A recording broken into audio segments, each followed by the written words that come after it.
अक्सर कहा जाता है कि असली भारत अपने गांव में बसता है, और यह सच है कि हमारे गांव सिर्फ जगह नहीं बल्कि अलग अलग संस्कृतियों से भरी एक पूरी दुनिया है। तमिलनाडु में यह विविधता साफ तौर पर दिखाई देती है। कांचीपुरम जिले के इरुलर समुदाय के गांव से लेकर नीलगिरी के गुडलूर इलाके की हरी भरी पहाड़ियों तक, जहां पनिया जनजाति के लोग छोटी छोटी बस्तियों में रहते हैं। इस राज्य में कुल 36 जनजातियां हैं, जिनमें से 6 को भारत सरकार ने विशेष रूप से कमजोर जनजातीय समूह के रूप में मान्यता दी है। इन्हीं दूर दराज के इलाकों में रोजगार, कौशल और जरूरी संसाधनों की कमी को दूर करके M3M फाउंडेशन लोगों के जीवन में बदलाव लाने की कोशिश कर रहे हैं, ताकि ये समुदाय आत्मनिर्भर बन सके और एक बेहतर स्थायी भविष्य की ओर बढ़ सके।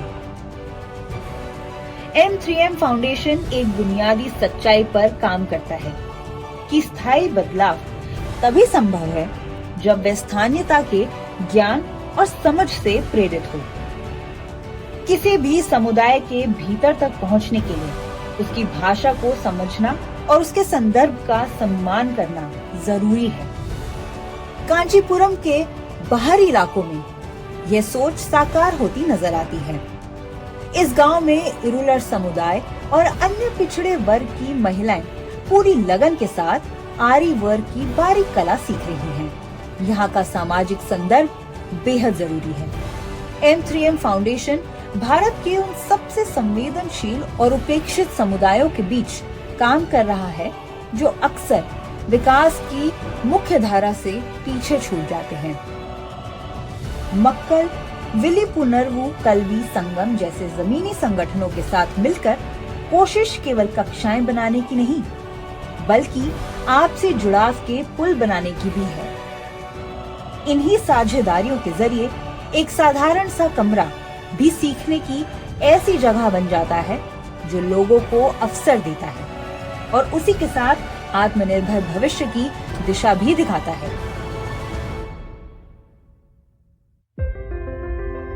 आरी कढ़ाई का ये पायलट प्रोजेक्ट तिलगावेडी लीड कर रही है। तिलगावेडी 36 साल की हैं और उनका अपना सिलाई का छोटा सा काम है। वो इस प्रोजेक्ट से एक ही मकसद लेकर जुड़ी हैं कि अपने हुनर को आगे बढ़ा सकें और अपने समुदाय की महिलाओं को सिखाएं, क्योंकि यह काम धैर्य और बारीकी दोनों मांगता है। मारियम्मा जैसी छात्राओं में उनका यह सपना पूरा होता दिख रहा है। आज मारियम्मा का काम कक्षा में सबसे बेहतरीन माना जाता है। इस प्रोजेक्ट की खास बात है हाथों द्वारा धैर्य से इस कला का निर्माण, क्योंकि हाथ की कढ़ाई एक अलग पहचान होती है। यह एक साधारण कपड़े को और भी खूबसूरत बना देती है।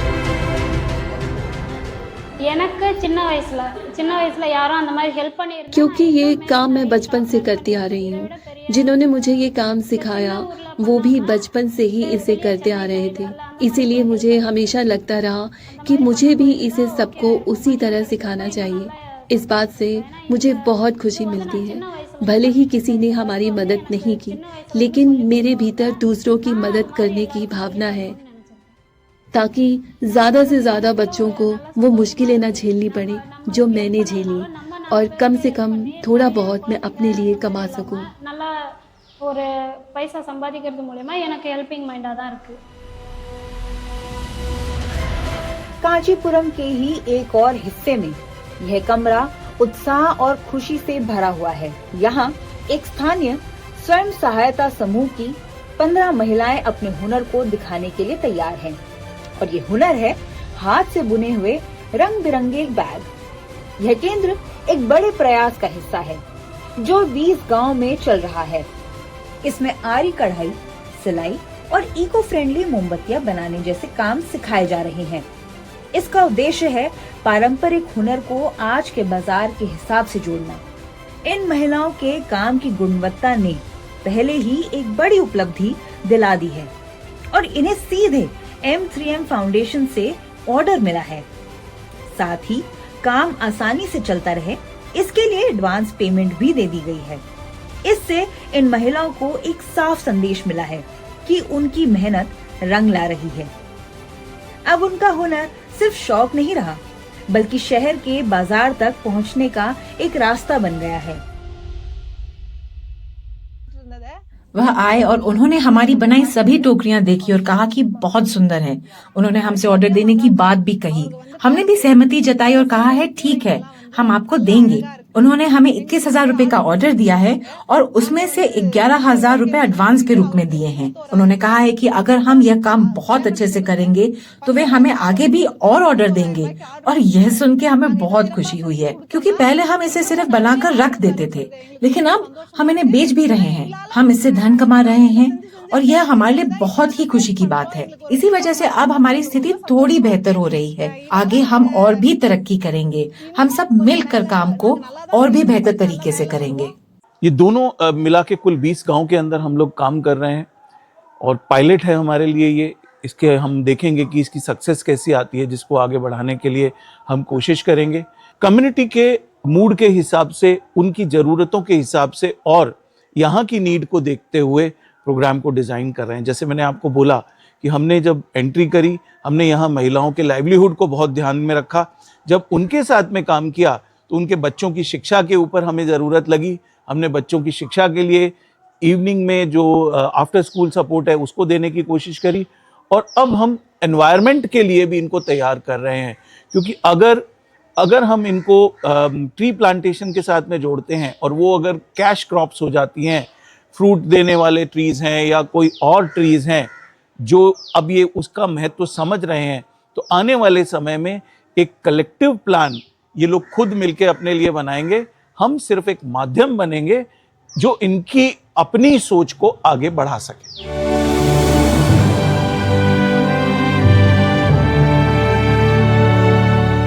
चेंगलपट्टू में इरुलर समुदाय छोटे छोटे अलग अलग बसे इलाकों में रहता है। सांप पकड़ने और जीवन रक्षक एंटी वेनम के लिए जहर उपलब्ध कराने की उनकी प्राचीन विशेषज्ञता के लिए उन्हें पहचाना जाता है। लेकिन इसके बावजूद वे गंभीर मुश्किलों का सामना कर रहे हैं। यह बस्ती विकास, शिक्षा और रोजगार के अवसरों की कमी की सच्चाई दिखाती है। आई एम ऑनेस्टली ओवरवेल्म्ड जिस तरह की लिविंग कंडीशंस में आज भी लोग हमारे देश में रह रहे हैं। पीएम मोदी हम बात करते हैं एक विकसित भारत की, एक विजन की जो 2047 के लिए देखा गया है। बट क्या हम सोच सकते हैं एक ऐसी ट्राइब जहाँ पे आज भी 83% लोग इलिटरेट हैं, डे टू डे जीविका कमाने के लिए जॉब्स नहीं है, कुछ नहीं है, काम नहीं है, घर में खाना कहाँ से आएगा ये नहीं पता, बच्चियों की शादी 10 साल 12 साल की उम्र में कर दी जाती है, पैसों की ज़रूरत के लिए बच्चे बेच दिए जाते हैं, क्या कुछ नहीं होता आज समाज में।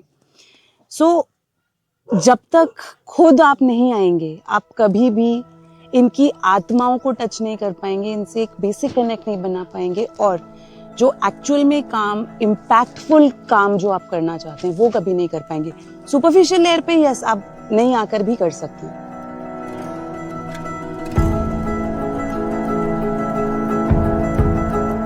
इन समुदायों के साथ काम करने के लिए उनकी संस्कृति और परंपराओं की गहरी समझ और सम्मान जरूरी है। हर पहल की शुरुआत जमीनी स्तर पर जाकर उसका सही आकलन करने से होती है, ताकि जो आजीविका बनाई जाए वह स्थायी और टिकाऊ हो। जैसे ये मोमबत्तियां, उन्हें सिर्फ बनाना ही नहीं होता, बल्कि उनकी कीमत और बाजार में चलने की संभावना भी देखी जाती है, ताकि वे असल दुनिया की दौड़ में शामिल हो सकें।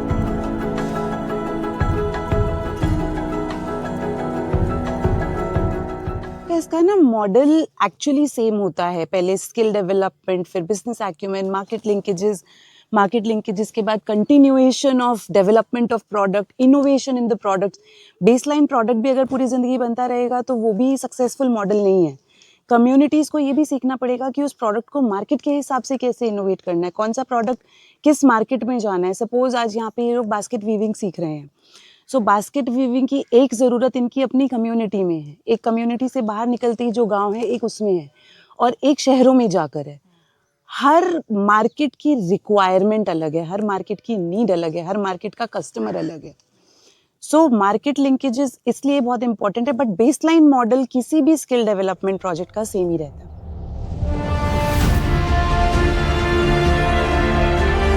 जो महिलाएं घर से बाहर निकलकर एक नया हुनर सीखने आई हैं, उनके लिए इस स्तर पर पहचान मिलना बहुत मायने रखता है.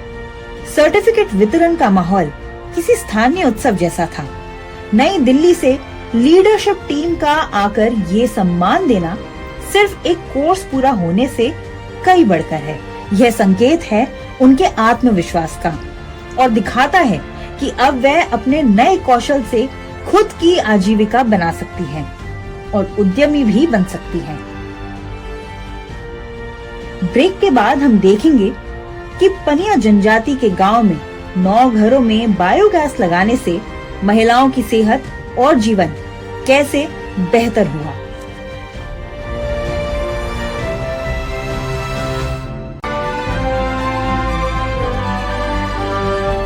एक देश लेकिन भारत अनेक, यही है इस देश की असली पहचान. यहाँ की पहचान उसके बदलते हुए रंगों में है. संस्कृति, भाषा, मौसम और लोगों के जीने के अलग अलग तरीकों में. इन्हीं कई भारतों में से एक बसता है नीलगिरी में, देश की सबसे पुरानी पहाड़ियों में से एक. तमिलनाडु, केरल और कर्नाटक के संगम पर बसा ये इलाका, जिसे ब्लू माउंटेन भी कहा जाता है, यूनेस्को की वर्ल्ड हेरिटेज साइट है और वेस्टर्न घाट्स का अहम हिस्सा है. यहाँ ऊंची ऊंची पहाड़ियों के बीच जंगलों के रिजर्व और छिपी हुई झीलें बसी हुई हैं. धुंध में ढके दूर दूर तक फैले चाय के बागानों के बीच हम मिलते हैं M3M फाउंडेशन की टीम से, जो अपने ग्राउंड पार्टनर CTRD यानी centre for tribal and rural development के साथ काम कर रही है. This is was the tribal belt. We have Paniyan, Kurumban, Katnaika. They are all very pockets, no? When in 1969 there was an agreement between Sri Lanka and India to bring repatriates from Sri Lanka. So that time the government of India and Tamil Nadu decided to clear the forest, give the employment to the repatriates. So the tribals are put in the pockets.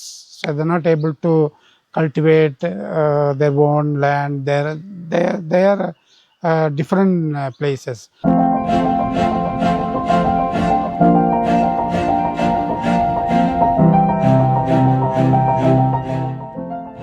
हम बढ़ते हैं पोट्टुकोली की ओर. तमिलनाडु के नीलगिरी जिले के Gudalur block में बसा पनिया जनजाति का एक छोटा सा गांव. यहाँ का खूबसूरत नजारा लोगों के रोजमर्रा की मुश्किलों से बिल्कुल उलट दिखता है. जब M3M फाउंडेशन और CTRD ने पहली बार इस इलाके की जरूरतों को समझने की कोशिश की, तो उन्हें एक ऐसा समुदाय मिला जो संघर्ष के एक नए चक्र में फंसा हुआ था. यहाँ की महिलाएं रोज कई किलोमीटर चलकर लकड़ी इकट्ठा करती थीं, जिससे उनकी सेहत पर बुरा असर और शरीर पर भी काफी दबाव पड़ता था. इस इलाके के पनिया लोग ज्यादातर दिहाड़ी मजदूरी करते हैं. वे चाय बागानों में काम करते हैं या फिर छोटे स्तर पर खेती करते हैं. जमीन भी बहुत कम है. आधे एकड़ तक की जमीन ही इनके पास सबसे बड़ी जोत होती है. रोजगार के दूसरे विकल्पों की कमी और सरकारी योजनाओं तक सीमित पहुंच ने इस गांव के विकास को लंबे समय तक रोक रखा था. इसी कमी को समझते हुए M3M फाउंडेशन ने एक खास पहल शुरू की, जिसका केंद्र महिलाएं हैं, ताकि उनके जरिए पूरे समुदाय में बदलाव लाया जा सके.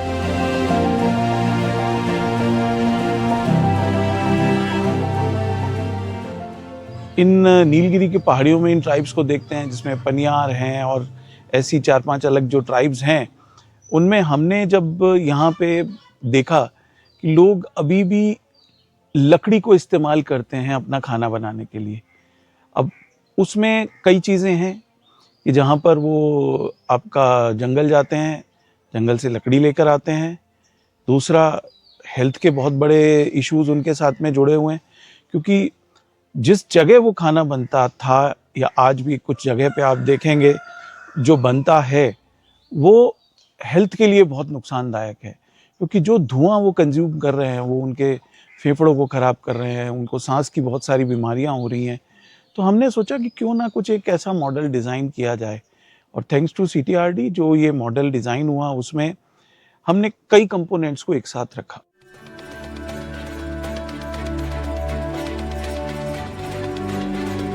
बदलाव की शुरुआत घर की सबसे अहम ताकत यानी महिलाओं से की गई। सोच सीधी थी, महिलाओं को मजबूत बनाकर उन्हें हरित ऊर्जा की इस नई पहल की अगुवाई देना। पोर्टुकोली में लक्ष्मी इस बदलाव की पहली शुरुआत बनी। उन्हें इस खास पहल के लिए सबसे पहले चुना गया। उनके घर के सामने M3M फाउंडेशन ने गौशाला बनाई और उन्हें 2 गायें दी। ये गायें सिर्फ दूध से कमाई का जरिया नहीं है, बल्कि गांव के पहले बायोगैस प्लांट के लिए जरूरी ईंधन भी देती है। लक्ष्मी के घर के सामने बनी ये गौशाला सिर्फ एक ढांचा नहीं, बल्कि पनिया समुदाय के लिए एक साफ, सुरक्षित और आत्मनिर्भर भविष्य की शुरुआत है। गौशाला साफ करना और गोबर इकट्ठा करने जैसे काम लक्ष्मी की रोज की दिनचर्या का हिस्सा हैं। बायोगैस का गड्ढा यानी डाइजेस्टर हर दिन गोबर से भरा जाता है। इसी गोबर से बनने वाली गैस पाइप के जरिए सीधे घर तक आती है और चूल्हे तक पहुंचती है। मीथेन गैस इसी गुंबद जैसे ढांचे में बनती है। यह KVIC का दीन बंधु मॉडल है, एक सस्ता और मजबूत बायोगैस प्लांट। इसका असर 90 दिन में दिखने लगता है। 90वें दिन से यह प्लांट घर के चूल्हे के लिए साफ और सुरक्षित गैस देना शुरू कर देता है। लक्ष्मी और पनिया समुदाय की दूसरी महिलाएं जैसे सीधा और नारायणी, अब सभी के घर बायो प्लांट हैं। उन्हें उसी से खाना बनाने के लिए ईंधन मिलता है। इस तरह गांव में ईंधन के लिए लकड़ी की खपत को कम करना बहुत जरूरी है, क्योंकि जंगल से गांव तक इन्हें ढोना एक मेहनत भरा कार्य है, जिससे महिलाओं की सेहत पर बुरा असर पड़ता है और कई बार ईंधन के लिए लकड़ियां खरीदी भी जाती हैं, जिससे परिवारों पर खर्च का बोझ बढ़ जाता है। 1.5 വർഷമായി പശുവിനെ തന്നിട്ട് പിന്നെ 1.5 വർഷം ആയി കഴിഞ്ഞപ്പോൾ हमें गाय रखे हुए करीब 1.5 साल हो गया है। हम गाय के गोबर से बायोगैस बनाते हैं। गायों के लिए शेड भी बनाया है और अब हम उन्हें वहीं रखते हैं। बायोगैस यूनिट मिलने के बाद खाना बनना आसान हो गया। मैं हर महीने लगभग 2 से 3 हजार रुपए बचा लेती हूँ। पहले कभी कभी हमें लकड़ी खरीदनी पड़ती थी, जो महंगी होती थी। अब बायोगैस यूनिट मिलने के बाद हमारी आमदनी और बचत दोनों में सुधार हुआ है। അപ്പോൾ അതിൽ നിന്ന് ഞങ്ങൾക്ക് ബയോഗ്യാസ് കിട്ടിയ പിന്നെ അതൊക്കെ നമുക്ക് കുറച്ച് ലാഭമായിട്ടുണ്ട്।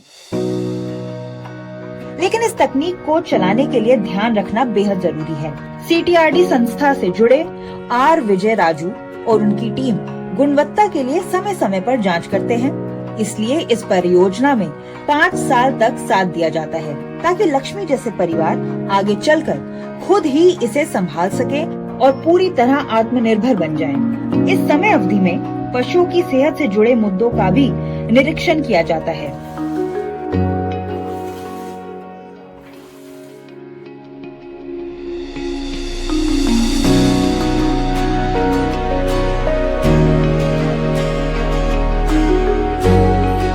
This is one of the indigenous tribes जिनके साथ हम यहाँ पे काम कर रहे हैं।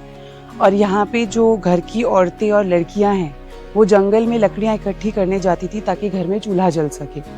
अब उससे रिलेटेड बहुत सारे इफ़ेक्ट्स हैं, बहुत सारी प्रॉब्लम्स हैं जो साथ साथ एक परिवार में आती हैं। लड़कियाँ स्कूल नहीं जा पाती बिकॉज आसपास जंगल का इलाका है, जंगली जानवर हैं, तो मैन एनिमल कॉन्फ्लिक्ट होता है। हेल्थ इश्यूज़ होते हैं विमेन को बिकॉज चूल्हा जलाने के लिए और धुएं में कॉन्स्टेंटली बैठने से जो हेल्थ इश्यूज़ विमेन को आते हैं वो एक बड़ी प्रॉब्लम थी, बहुत बड़ी समस्या थी। Plus the cost of cooking, पूरा दिन जाके 40-50 किलो लकड़ी लेकर आना, बिकॉज एक दिन में लकड़ी का कंजम्पशन भी बहुत ज़्यादा होता है 3 समय का खाना बनाने के लिए। सो जब M3M फाउंडेशन इस कम्युनिटी में आया और अपने पार्टनर के साथ मिलके हमने एक सल्यूशन के बारे में सोचा, तो यही दिमाग में आया कि अगर हम यहाँ पे कैटल काउ प्रोवाइड करेंगे तो पहली बात परिवार को न्यूट्रिशन मिलेगा, बच्चों को दूध मिलेगा पीने के लिए, उसके अलावा जो काउ डंग होगा उससे बायोगैस का प्रोडक्शन हो सकता है, तो विमेन की स्किलिंग हुई, फैमिली इनकम। आज यहाँ का एक परिवार महीने का लगभग 4-1 हज़ार रुपये कमाने लगा है अपने आप। जब ये सारे बेनिफिट्स हमने असेस किए तो हमें लगा कि यहाँ के लिए ये सोल्यूशन सबसे अच्छा है।